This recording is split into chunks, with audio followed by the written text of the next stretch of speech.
কোরআনে আছে জাহান্নামে ফেলবার পরে আল্লাহর কাছে ভীষণ আযাবে আগুনে আল্লাহর কাছে তিনটা জিনিস চাইবে।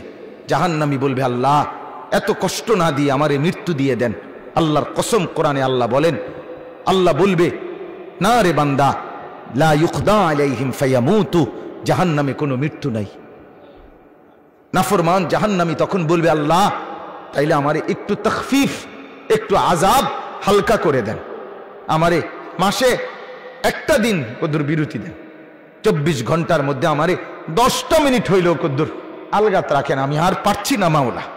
আল্লাহ তাআলা বলেন, ওয়ালা ইউখাফফাফু মিন আযাবিহা, না রে নাফরমান, 1 সেকেন্ডের জন্য জাহান্নামের আযাব কমানো হবে না। 3 নাম্বার, নাফরমান বলবে, আল্লাহ তাইলে আমারে দুনিয়ায় একটু ফেরত যাইতে দেন, আমি নেক আমল করব এবার গেলে। আল্লাহ বলেন, যেদ্দুর হায়াত দিলে নেক আমল করা যেত, ওদ্দুর হায়াত দিয়েই তোমারে আনছি, আর ফিরবা না। কাল্লা, না না, দুনিয়ায় ফেরত যাওয়া যাবে না, তাইলে মরতেও পারবে না, আযাবও হালকা হবে না, দুনিয়াতেও ফেরত যাইতে পারবে না। তো কি করবে? ক্বাল ইখসাউ ফিহা, আল্লাহ বলেন, ইখসাউ ফিহা, তুমি নাফরমান জাহান্নামের মধ্যেই পড়ে থাকো, ওয়ালা তুকাল্লিমুন, আর কোনো কথা বলবি না, শুধুই আযাব ভোগ করতে থাকো।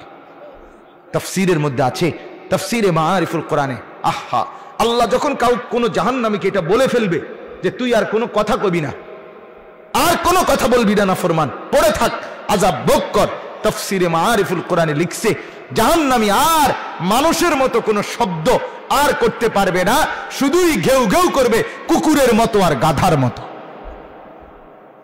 আমার বাপ, জিন্দেগির উপরে রহম করো। আমার মুরব্বী চাচারাও, আপনারাও জীবনের উপরে রহম করেন। গুনাহ লম্বা করেন না, গুনাহ লম্বা করেন। 60 বছর ধরে টানা বিড়ি খান, এক টানা, কোন দিন বুঝবেন এটা গুনাহ? কত বছর পরে বুঝবেন? 60 বছর হয়ে গেছে, এখনো আপনি বিড়িয়ে খাইতেছেন। আস্তাগফিরুল্লাহ, আহা, আপনার কলজার মধ্যে কোন দিন আসবে এটা গুনাহ? আর কত বছর পরে আপনি বুঝবেন চাচা? বলো।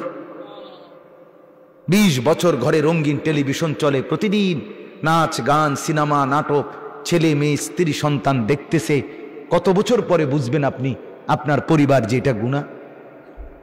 30 বছর ধরে টানা ব্যবসা, একই রকম মিথ্যা, ওজনে কম দেওয়া, এরপর অবৈধ উপার্জন, ধোঁকা, প্রতারণা, সুদ, কিস্তি, লোন, এগুলো দিয়েই ব্যবসা করছেন। কত বছর পরে বুঝবেন এটা গুনাহ? এক ইমানদার বাবা গুনাহকে এত লম্বা করে না। মুসলমানের ছেলে বাপ, কতদিন হয় ফজরের নামাজ পড়ো না? বলো তো ভাইয়া, আল্লাহকে সাক্ষী রেখে তোমার চোখ নিচের দিকে নামাইয়া বাপ, তুমি তোমারে বল, তুমি তোমার বিবেককে বলো না বাপ, আজ কতদিন তুমি মুসলমানের বাচ্চা না? তোমার বাপ মুসলমান, তোমার মা মুসলমান, তোমারে তো মরলে মুসলমানের গোরস্থানে দাফন করবে।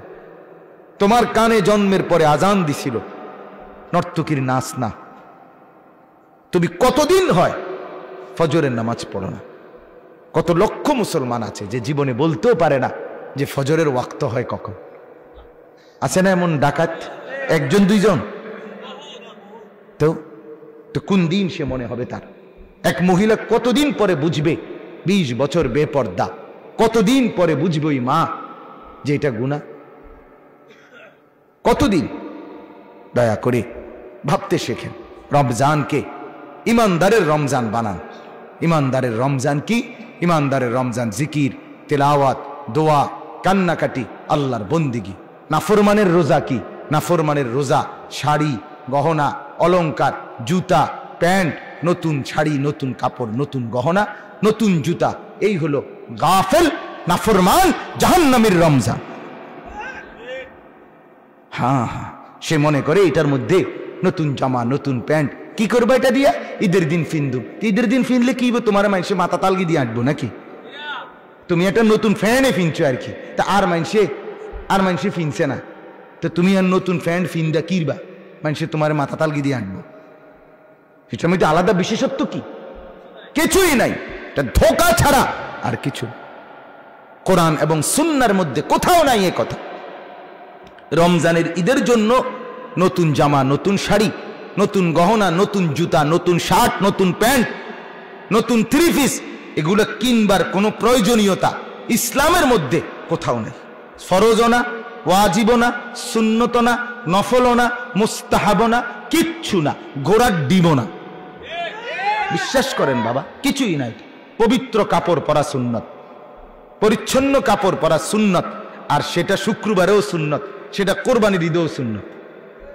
কথা বোঝেন নাই? আমি অনেক সময় বলি, এক ঈদ জায়গা কাপড় সফরের ঈদ, আরেক ঈদ গরু ছাগলের ঈদ। তোর ঈদ কোনটা? মুসলমান, তোর এই ঈদ কোনটা? বোঝেন নাই? কয় যে বছরে রোজার ঈদ মানে কি? কাপড় সফরের ঈদ।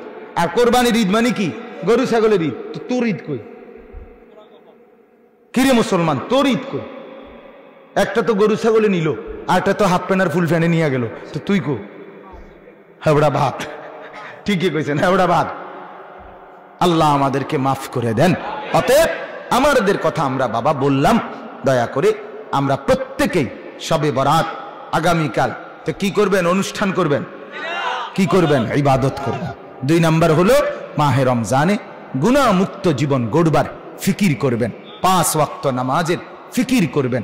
নির্সিদ্ধান্ত নেন, একটা রমজান, বছরে মাত্র একটা মাস, আল্লাহর ইবাদতের জন্য জিন্দিগি কাটাবেন। আল্লাহর নবী সাল্লাল্লাহু আলাইহি সাল্লাম 2 মাস দোয়া করতেন রমজানের জন্য। বাবা 2 মাস ইমানদার ফিকির করে। ইমানদার ফিকির। আমার শায়েখ আল্লামা মুফতি মুশতাকুর নবী সাহেব 6 মাস আগের থেকে বলা শুরু করছে, রমজান রমজান, এই উমরায় যাবে, উমরা আল্লাহর ঘরে যাবে, সেখান থেকে আসবে, আবার এতেকাফে বসবে, মানে কথাবার্তা শুধু রমজান। আমরা এখন সারা দিন যে যা বলে, ভাই রমজান, রমজানের আগে আর খালি নাই, রমজানের পরে আবার নতুন মাহফিল, রমজানের মধ্যে কোনো মাহফিল নাই, রমজানে ভাইয়া 20 তারিখ উমরার ফ্লাইট, রমজানের 10-11 রমজানে আসবো, রমজানের মাঝামাঝিতে যশোর এক বড় বুজুর্গের খানকায় যাব, রমজানের শেষ দশকে আল্লাহর ঘরে এতেকাফ করব। ঘুরে গেরা ফিকির শুধু রমজান কিভাবে আল্লাহর বন্দিগিতে কাটাবো।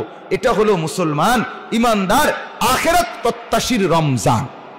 আর বাকি নাফরমানের হিসাব হইল নতুন করে রমজানে খরচ বেশি, টাকা বাড়াবে কিভাবে, নতুন করে আরো ধান্দা কিভাবে বাড়াইয়া ওই স্ত্রী সন্তানের কাপড় চোপড়ের জরুরত পূরণ করবে, এই এক ফিকিরে রমজানের মতো শ্রেষ্ঠ নিয়ামত এটাকে নষ্ট করে দেয়।